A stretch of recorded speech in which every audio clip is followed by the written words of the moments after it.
ये पहलगाम हमला जो था अफसोसनाक ही नहीं बल्कि बड़ा शर्मनाक हमला था। अब इस जांच का विषय है कि पाकिस्तान ने कराया या हमारे अंदर कोई खामी या चूक रही। इसी टाइम जो होता था लोग झूठ बोला करते थे तो मीडिया सच्चाई दिखाती थी। आज मीडिया तमाम तरीके की झूठ बोल रही है तो लोग सच्चाई ढूंढ कर ला रहे हैं। सच बात यह है कि अब जनता सच ढूंढ रही है, मीडिया झूठ बोल रही है। बहुत साफ सी बात है, इनको घुस के मारना चाहिए था।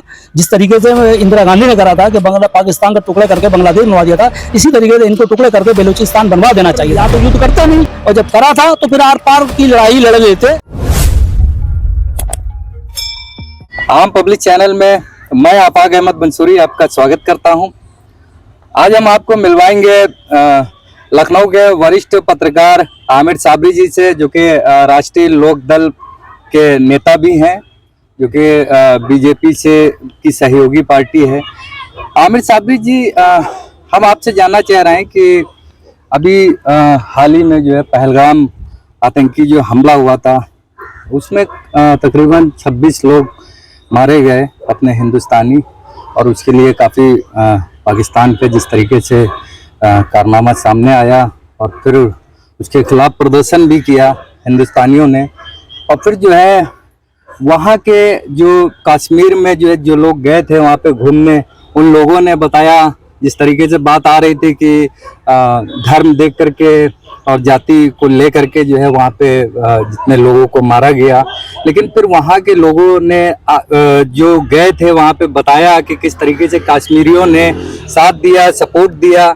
उसके बाद जो है धीरे धीरे क्लियर होता गया, और फिर जो है यहाँ पे भारत सरकार ने पाकिस्तान के खिलाफ जो है युद्ध का ऐलान किया, और उसके बाद जो सामने आया सब चीज़ें देखी गई। अभी हाल ही में कल जो है इस युद्ध पर विराम लगा है, लेकिन उसके बावजूद भी जो है अभी कल विदेश सचिव का बयान आया था रात में कि पाकिस्तान ने, जबकि जो है जिस तरीके से मतलब आपसी सहमति से हो गया था, विराम लग गया था, लेकिन उसके बावजूद भी जो है पाकिस्तान ने हमले जारी रखे। तो उसके एवज में यहाँ पे हिंदुस्तान के जो भारतीय सेना है उसको भी जो है जारी रखने के लिए कहा। किस तरीके से देखते हैं ये पूरा मामला, जिस तरीके से चला है पहलगाम हमले से लेकर के और यहाँ तक, क्या कहेंगे? बहुत धन्यवाद आफाक जी। देखिए, पहलगाम हमला जो था इसमें तो कोई दो राय नहीं कि बहुत अफसोसनाक ही नहीं बल्कि बड़ा शर्मनाक हमला था। अब इस जांच का विषय है कि पाकिस्तान ने कराया या हमारे अंदर कोई खामी या चूक रही, क्योंकि जिस तरीके से पहलगाम का हमला हुआ उसके बाद एक नैरेटिव सेट किया गया मुसलमानों के विरुद्ध, और देश में मुसलमानों के प्रति जो नफरत पैदा की जा रही थी, और उसी के तहत जगह जगह लोगों ने, जो अराजक तत्व थे, सांप्रदायिक संगठनों के जो नेता थे, उन्होंने लेकर के मस्जिदों पे मुसलमानों के बीच एक नफरत का वातावरण पैदा किया, और ये समझाने की कोशिश की गई कि ये सब मुसलमानों की कार्रवाई है, बल्कि ये यूं कहा जाए कि आतंकवादी कार्रवाई न बना करके इसको सीधा सीधा मुसलमानों जोड़ दिया गया। जिन पर हमला किया गया है उन्हीं प्रदर्शियों ने इसका विरोध किया, और इसकी सत्यता पूरी जनता के सामने उजागर कर दी गई कि नहीं ऐसा कुछ नहीं हुआ, हमें मुसलमानों ने बचाया भी है वहाँ पर। और यही नहीं कि धर्म पूछ के मारा गया, उसमें अगर धर्म पूछ के मारा जाता तो फिर एक फैमिली मुस्लिम थी, वो क्यों मरी? बड़ा सवाल ये है। दूसरे के कश्मीर में जो घोड़ा चलाता था, जो घुमाता था, वो क्यों मरा? अगर धर्म पूछ के ही मारना था तो ये सब कुछ क्यों हुआ? बहुत साफ सी बात है। फिर मैं कह दूं कि आतंकवाद का कोई धर्म नहीं होता, और आतंकवाद अगर वो है तो आतंकवाद ये भी है कि जो एक एक आदमी को घेर के 10-10, 20-20 लोग मार रहे हैं देश के अंदर, ये क्या है? मेरा सवाल ये है कि ये भी आतंकवाद है। सरकार जब एक तरफा कार्रवाई करेगी और एक तरफा छूट देगी तो आप समझ लीजिए कि फिर आतंकवाद तो पैदा होगा ही होगा, चाहे वो मुस्लिम आतंकवाद हो चाहे वो हिंदू आतंकवाद हो। आप जरा सी किसी भी घटना को, हर चीज़ को मुसलमानों जोड़ देंगे, और जब हिंदू मुस्लिम चश्मे से देखेंगे तो फिर वो धार्मिक रंग ले लेगा, और जब धार्मिक रंग ले लेगा तो जाहिर सी बात है दूषित वातावरण अपने आप हो जाएगा। इसमें किसी को करने की ज़रूरत नहीं है। और जो सीज फायर हुआ, बहुत अच्छी बात है कि युद्ध जो है किसी भी समस्या का समाधान नहीं हो सकता है। युद्ध है। देखिए, एक बात समझ लीजिए, हम यहाँ पर हैं, बॉर्डर पे हमारे ही लोग तो मर रहे थे। हमारे लोग अगर हमला कर रहे थे तो हमारे लोग उसमें नुकसान भी हो रहा था हमारा, ऐसा नहीं कि हमारा नुकसान नहीं हुआ है। मैं फिर दोहरा दूं उस बात को कि युद्ध समस्या का समाधान नहीं है, और ये बहुत अच्छी बात है कि सीज फायर हुआ, युद्ध रुका, अच्छी बात है। लेकिन अब देखना यह है कि पाकिस्तान ने इसका विरोध किया है। युद्ध का जो एक समझौता हुआ, सीज फायर हुआ, उसके बाद भी अगर किसी ने वहाँ पर, हमने जो सुनने में आया, अखबारों के माध्यम से पता चला है कि एक मोहम्मद इम्तियाज नाम का बीएसएफ का जवान, बीएसएफ का इंस्पेक्टर मार दिया गया, शहीद कर दिया गया। तो ये बहुत अफसोसनाक बात है, और मैं समझता हूँ कि ऐसी हरकतें पाकिस्तान को बंद कर देना चाहिए। इसलिए, और जो पाकिस्तान इस्लाम का लबादा ओढ़े हुए है, ये भी बहुत गलत बात है कि इस्लाम का लबादा ओढ़े आतंकवाद को बढ़ावा दे रहा है। इसका कोई भी मुसलमान कदापि समर्थन नहीं कर सकता है। मैं तो खुल करके इसका विरोध करता हूँ, और इस्लाम का लबादा ओढ़ने के बाद वो कुरान के भी विपरीत काम कर रहा है। कुरान में आतंकवाद का कहीं कोई समर्थन नहीं है। आतंकवाद के विरोध ही कुरान है, और आतंकवाद के विरोध ही इस्लाम मजहब भी आया था।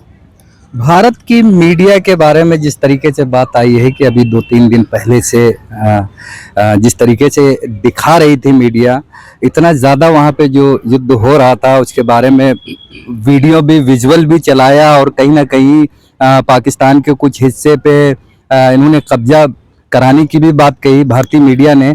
और जो कि मतलब भारत सरकार को भी आके कहना पड़ा कि मीडिया ये जो कह रही है वो इसमें सत्यता नहीं है। जबकि हमारे देश में अगर कुछ ऐसी गतिविधि हो रही है तो ज़्यादातर होता है, लोग देश के नागरिक होते हैं, वो टीवी चैनल खोलते हैं और देखते हैं कि उसमें पता लगाएं कि क्या हो रहा है। लेकिन जब ऐसी खबरें अगर आ रही हैं, भ्रामक खबरें आ रही हैं, और जो कि सरकार को भी कहना पड़ रहा है कि मीडिया सच नहीं दिखा रहा है, कहीं ना कहीं वो चीजें नहीं आ पा रही हैं, तो फिर ऐसे में जनता किस तरीके से देखे, क्या कहना है आपका इसमें? देखिए, पहली बात तो आपने ये कहा भारतीय मीडिया, मैं इसको भारतीय मीडिया ही नहीं मानता हूँ। ये यहूदियों की मीडिया है, और यहूदियों की मीडिया कभी भी सच बताएगी नहीं, वो अपने हिसाब से काम करेगी। और यही वजह, तमाम एंकर जो है खरीद दिए जा चुके हैं, और ये वही बोलेंगे जो यहूदी चाहेंगे, जो इजराइल चाह रहा है, जो अमेरिका चाह रहा है। देखिए, भारतीय मीडिया नहीं है। और जहाँ तक मीडिया के झूठ की बात है, तो मैं इनको मीडिया पत्रकार अगर कहूँ तो ये पत्रकारिता नाम पे कलंक होगा। ये भांड, जो एक जमाने में भांड हुआ करते थे, ये वो भांड हैं जो भंडैती कर रहे हैं टीवी चैनलों के माध्यम से। इनकी भटैती साफ हो चुकी है कि इन्होंने जिस तरीके से दिखाया, एक दिन चल रहा था उन्होंने कराची पे कब्जा कर लिया, दूसरे दिन लाहौर पे कब्जा कर लिया, क्या मतलब ऐसा? हम तो रोज जब रात में सोते थे तो सोच के सोते थे कि सुबह उठेंगे तो पाकिस्तान हमारे हिंदुस्तान में मिल चुका होगा। लेकिन जब दूसरे दिन देखते थे तो मुझे बड़ा अफसोस होता था कि वो मीडिया में वही भ्रामक खबरें, वही झूठी खबरें। तो ये भंडैती जो चल रही है, ये आज से नहीं है, पिछले काफ़ी समय से, काफ़ी वर्षों से ये भंडैती चल रही है। और मैं इसको कभी मैं बात कह दूं कि किसी टाइम ये होता था, लोग झूठ बोला करते थे तो मीडिया सच्चाई दिखाती थी। आज मीडिया तमाम तरीके की झूठ बोल रही है तो लोग सच्चाई ढूंढ कर ला रहे हैं। सच बात यह है कि अब जनता सच ढूंढ रही है, मीडिया झूठ बोल रही है। अब ऐसे में आमिर साबरी जी, जैसे कि सीज फायर हुआ, आपसी सहमति हुई, उसके बाद देखा जा रहा है कि पाकिस्तान फिर भी जो है उल्लंघन कर रहा है, यानी सहमति का उल्लंघन कर रहा है। और यहाँ से भी जो है भारत सरकार द्वारा भी हिंदुस्तान फौजियों को, जो अपनी इंडियन आर्मी है, उसको भी जो है जारी रखने के लिए कहा है जंग। ऐसे में आगे कब तक किस तरीके से ये चलेगा? देखिए, ये बड़ी अजीब सी बात है। मैं तो कुल मिलाकर के अगर ये कह दूं, क्योंकि अगर देश और विदेश की नीति पे अगर हम बात करेंगे तो सच अगर बोलना शुरू कर देंगे तो फिर हम देशद्रोही साबित कर दिए जाएंगे। देखिए, बहुत साफ सी बात है, इनको घुस के मारना चाहिए था। जिस तरीके से इंदिरा गांधी ने करा था कि पाकिस्तान का टुकड़े करके बांग्लादेश बनवा दिया था, इसी तरीके से इनको टुकड़े करके बलूचिस्तान बनवा देना चाहिए था। ये बहुत अफसोसनाक बात है कि हमें पीछे हटना पड़ा। अभी क्या समझौते हुए, मैं फिर कह दूं कि युद्ध जो है समस्या का समाधान नहीं है। सच बात ये है। तो कुल मिलाकर के इनको अगर या तो युद्ध करते नहीं, और जब करा था तो फिर आर पार की लड़ाई लड़ लेते तो ज्यादा बेहतर होता। फिर अमेरिका का इंटरफियर या समझौता, ये कुछ समझ में नहीं आता है। ये ढुलमुल रवैया इनको छोड़ देना चाहिए था। मैं इस ढुलमुल रवैये के कतई कायल नहीं हूँ। बहुत बहुत धन्यवाद। तो देखा आपने, ये थे हमारे साथ आमिर साबरी जी। जिस तरीके से इन्होंने अपनी बात रखी और सीज फायर हुआ उसके बारे में बताया, गोदी मीडिया को लेकर के भी जो है बात बताई इन्होंने। तो आगे हम फिर मिलेंगे दूसरी खबर के साथ। कैमरामैन सिराज खान के साथ आफाक अहमद मंसूरी। अगर आपने हमारे चैनल को सब्सक्राइब नहीं किया है तो आम पब्लिक चैनल को सब्सक्राइब कीजिए, और हाँ, बेल आइकन जरूर दबाइए।